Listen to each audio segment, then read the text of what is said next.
안녕하세요. 반갑습니다. 또 어김없이 하루가 시작되네요. 어제 날씨가 엄청 더웠죠. 습하고 후덥지근해가지고 잠을 잘 못 이루셨을 분들이 많으실 것 같은데, 저도 한 몇 번을 뒤척이면서 중간에 좀 잠을 깬 것 같아요. 그래서 아침에 일어나니까 뭐 이게 잔 것 같지도 않고 찌뿌둥하네요. 그래도 날씨는 참 좋습니다. 하늘이 구름 한 점 없이 지금 파랗게 보이네요. 근데 이거는 뭐 가을 하늘 그런 느낌이네요. 벌써 이제 하늘 색깔이 가을로 바뀌는 건지, 지금 여름 7월이면은 한참 여름인데요. 8월까지는 여름이잖아요. 8월 중순까지는 한여름인데 날씨부터 바뀌고 있나 싶은 생각이 들 정도로 하늘이 너무 청명합니다. 자, 요새 뭐 최저임금 인상 때문에 고민하시는 분들도 많고, 자영업자 분들은 이거 어떻게 해야 되나 이런 걱정하시는 분들도 많을 것 같아요. 물론 저도 내년이 너무 걱정입니다. 하여튼 뭐 걱정은 이걸 어떻게 해야 되나. 우리 일하는 알바 친구들을 15시간이 안 되게 쪼개서 또 시간을 나눠주고 뭐 이렇게 해야 되나 생각이 많습니다. 자, 요거는 뭐 다음에 또 다른 주제로 얘기하기로 하고, 오늘은 제 경험, 점포 오픈 경험을 중에 한 가지 경험을 말씀드리려고 해요. 제가 두 번째 오픈한 점포 얘기인데요. 약 2년 전에 오픈한 점포입니다. 2년 전에 그 상권은 오피스타 260세대가 15층 건물에 있고, 그 다음에 상가가 1층이랑 2층, 그리고 앞에는 빌라가 직접적으로 영향을 줄 수 있는 빌라가 한 8동에서 그 정도, 10동? 최대로 보면 10동이겠고, 그 다음에 같은 상권에는 CU가 하나 있어요. 근데 그 CU도 거의 이렇게 포켓이라고 치면 서로 끝에서 끝이라고 할 수 있는 좀 거리가 떨어진, 거리로 치면 한 400m? 그 정도요? 350m에 400m 정도 될 것 같아요. 그러니까 한 300m는 넘고 한 400m는 안 되고, 그 정도 거리. 그래서 근데 이제 그 자리가 약간 저한테까지 기회가 온 게 그런 거 있잖아요. 고저차가 있어가지고 대로 쪽에서 정면, 그 건물의 정면 대로 쪽에서 볼 때는 2층이에요. 그래서 대로 쪽에서 만약에 고객들이 온다, 손님이 온다 하면 엘리베이터 타고 올라가서 접근해야 되는 거고, 그 다음에 뒤쪽이 이제 빌라 쪽으로 빠지는 이제 동네 쪽인데, 그 건물 뒤편은 그냥 동네로 연결이 돼 있는 주차장을 통해서 그런 상태고, 그 상권이 그래서 뒤에서 볼 때는 1층이에요. 특이한 구조죠. 고저차가 있어서 그렇게 만든 거고. 그래서 260세대, 요 정도면 해볼 수 있겠다. 왜냐면 그 상가 1층하고 2층에 상가들이 다 차고, 앞에 빌라도 한 8동 정도 볼 수 있고, 그 다음에 위에 고정적으로 우리 오피스텔 거주하는 고객들, 정확히 말하면 도시 생활형 주택입니다. 대부분이 혼자 사시는 분들이 방을 얻어서 살고 있죠. 그래서 제가 한 3번 정도를 그 상권을 좀 조사를 하고 이제 오픈하기로 하고 이제 오픈을 했어요.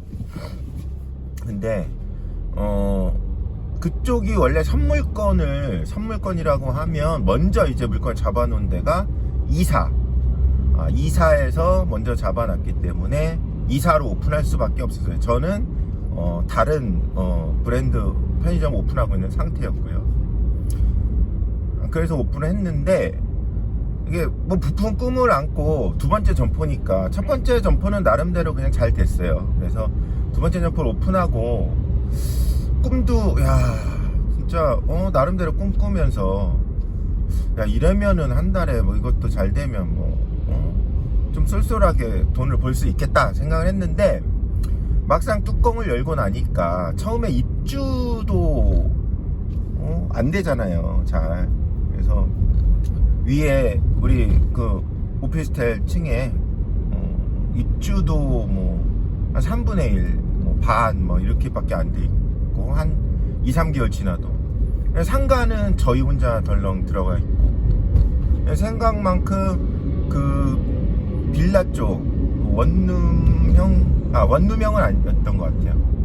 빌라, 가족 단위 빌라, 한 좀 큰 빌라 있잖아요. 거기서도 고객 유입이 잘 안 되는 거예요. 그래서 처음에 오픈을 하고 한 달 지나서 한 제가 50만원, 60만원 막 하루에 그 정도밖에 못 파는 거예요. 그래, 이거 어떻게 하냐 뭐 걱정을 많이 했어요. 근데 계속 이제 입주도 하고 저희 건물에 그러면서 매출은 좀 올라가긴 했는데 한 80만원대, 그리고 더 이상 안 올라가더라고요. 근데 제가 초기에 그 원인을 분석해 보면 초기에 되게 긍정적으로 봤던 게 그 앞에 있는 그 빌라 쪽에서 고객 유입이 어느 정도 될 거라고 생각을 했는데 생각보다 유입이 안 되더라고요. 그리고 두 번째는 상가가 계속 공실인 거예요. 그러니까 저희만 상가가 있고 나머지 1층, 2층, 한 1층에 한 9분 상가, 그러니까 이렇게 나눠진 상가 칸수로 나누면 한 20여 개, 그리고 2층에 한 10여 개 해서 총 한 뭐 30개, 40개 정도 되는 상가가 다 비어 있는 거예요. 저희만 빼고. 그래서 처음엔 좌절을 많이 했죠. 좌절을 하고 이거 어떻게 할까 하다가 조금씩 80만원대에서 한두 달 머물다가 또 조금씩 또 올라가더라고요. 그래서 한 100만원 정도 이제 된 거예요.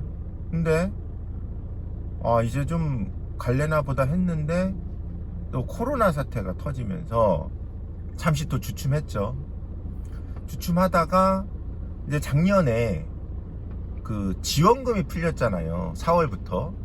그래서 4월, 5월 이때는 괜찮았어요. 지원금 때문에 뭐 담배 보러 손님도 많았고, 그 다음에 이것저것 많이 사시더라고요. 지원금 뭐 국가에서 주고 지자체에서 주고 뭐 막 이러니까. 그러다가 그 지원금 끝나면서 그 지방선거가 있었어요. 국회의원 선거가 있었어요. 국회의원 선거가 이제 있는데 그 지역구에 그 국회의원 후보가 그 사무실을 저희 건물에 얻은 거예요. 그러니까 사무실 하나 들어왔을 뿐인데 매출이 하루에 한 10만원 정도 이상 오르더라고요. 왜냐하면은 관련된 사람들이 계속 뭐 찾아오고 뭐 하고 이런 것들이 무시할 정도가 아니더라고요. 그러다가 이제 그 국회의원 선거 끝나고 또 소비지원금 이런 것도 이제 없으니까 침체기로 들어가서 매출이 안 나오더라고요. 그래서 상가 월세도 내야 되고, 상가 월세가 부가세 빼고 200만원이었으니까 월세 내야지. 그 다음에 이사는 월 회비라고 있어요. 150만원 내야지. 그 다음에 인건비, 우리 근무하는 알바 친구들 인건비 줘야 되지. 그러니까 한 달에 한 100만원씩 적자라는 거예요. 그래서 제가 원래 운영하던 점포에서 번 돈을 이 점포 새로 오픈하면서 거기서 이제 까먹는 거죠. 생활비가 부족하더라고요.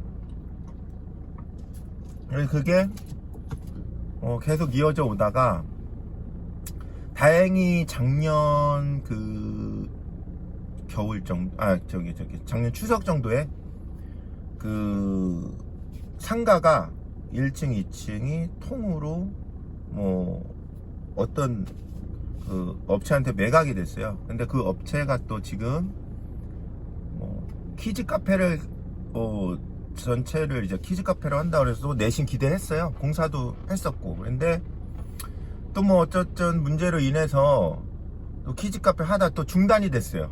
그러다가 또 한 2주 전부터 다시 2층 그러니까 저희가 있는 저희 편의점이 있는 2층 그 상가 저희 빼고 나머지를 다 키즈 카페를 하고 또 1층은 뭐 갈비집이 들어온다고 해서 지금 많이 기대를 좀 하고 있습니다. 지금 저희 점포 매출이 한 110만원에서 20만원 거기 왔다 갔다 하고 있는데, 제가 예상하기로는 요런 게 다 되면 한 130만원에 40만원 이상 가지 않을까.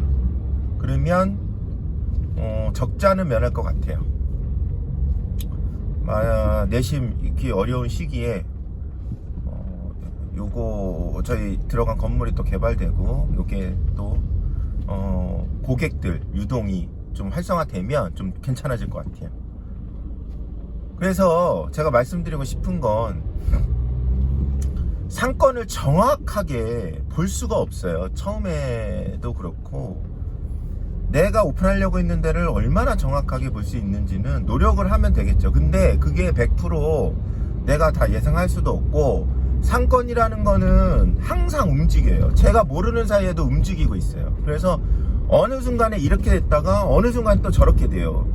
A처럼 됐다 B처럼 됐다가 이게 왔다 갔다 하게 되고, 진짜 꾸준하게 가는 상권이 제일 좋긴 한데 그거는 뭐 거의 제 주변에 찾아볼 수가 없어요. 제가 운영하던 원래 점포도 상권이 그나마 안정적이라고 해서 제가 보고 선택한 건데 변하더라고요. 근데 대부분이 좋게 변하는 경우보다는 좀 안 좋게 변하는 경우가 많아요. 어쨌든 간에 그래서 제가 두 번째 점포 얘기를 하고 있는데, 그래서 그 상권에 대해서 그러면 우리가 만약에 상권이 변하면 어떻게 대응을 할 수 있을까 라는데, 물론 뭐 경쟁점이 들어오고 뭐 하고 그러면은 뭐 가격 대응을 한다 뭘 한다 여러 가지가 있겠죠. 근데 뭐 서비스를 뭐 잘한다 친절하게 한다 뭐 이것저것 있는데, 근데 결국은 한계가 있어요. 그거는 진짜 한 뭐 제 생각에는 10% 미만인 것 같아요. 그리고 가격 대응 같은 거는 한번 가격을 조정하게 되면 그거 원상 회복을 하기는 매우 어렵습니다. 그래서 저 같은 경우는 가격을 다운시켜서 경쟁점과 대응한다, 이거는 하질 않습니다. 물론 그게 뭐 긍정적인 효과, 대표적인 상품 몇 개를 해서 긍정적인 효과를 얻을 수 있겠지만 나중에는 절대 가격 회복을 하게 되면 고객들의 저항에 부딪혀서 이미지가 굉장히 안 좋아집니다. 그래서 그거는 정말 최후의 보루로 하는 거고, 대신 더욱더 친절하게 이게 각성이 되더라고요. 우리 근무하는 친구들한테도 좀 더 손님들한테 매너 있게 응대하고, 뭐 우리가 해줄 수 있는 것들에 대해서는 친절하게 해주고, 그리고 저도 손님들이 이렇게 소중하구나 이런 거를 느낄 수 있는 계기가 되는데, 상권이 이게 뭐 기존보다는 이제 좋아진 거는 같은데, 앞으로 이게 저희 고객 유입에 키즈 카페랑 어떤 그 갈비집, 갈비집이 이제 식당이죠.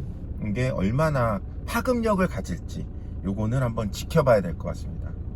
그리고 제가 이제 오피스텔 상권 같은데 이제 그거는 밑에 상가고 위에가 이제 그 거주 공간이잖아요. 그러면 이렇게 자주 이런 카페 같은데, 창업 카페 같은데 가면 몇 세대, 오피스텔 몇 세대인데 매출 얼마나 할까, 이런 질문이 엄청 많더라고요. 그거는 뭐 일률적으로 정형화된 거는 없고요. 보통 제 생각에는 만약에 하신다고 하면 그게 이제 월세, 상가 월세랑 연동이 되는데, 뭐 거기에 대비해서 좀 저렴한 데 들어가면 좋겠죠. 최소 제가 보기에는 오피스텔 500세대 이상은 들어가야 됩니다. 500세대 미만은요, 매출, 그것만 갖고는 매출이 생각만큼 나오질 않습니다. 요새는 원룸이고 그렇고 오피스텔 그렇고 혼자 사는 사람들이 예전에 객단가도 높고 편의점 구매 비율이 높았는데, 물론 어느 정도 지금도 맞아요. 근데 제가 그런 상권에서 운영을 하다 보니까 지금은 아침에 새벽 배송, 뭐 쿠팡이니 마켓컬리 이런 게 굉장히 많아요. 택배 배송이 어마어마하게 많습니다. 심지어 물도 잘 안 사 먹어요. 그랬기 때문에 그 예전에 그런데 가면 그런 상권은 장사가 잘 되는 거구나, 들어가 봐야겠다, 이렇게 생각하지 마시고 꼭 주변에 이런 상권에 점포에 가셔가지고 거기 사장님 한번 만나서 솔직하게 말씀을 하신 다음에 한번 물어보세요. 트렌드가 지금 많이 바뀌었습니다. 예전이랑 달라요.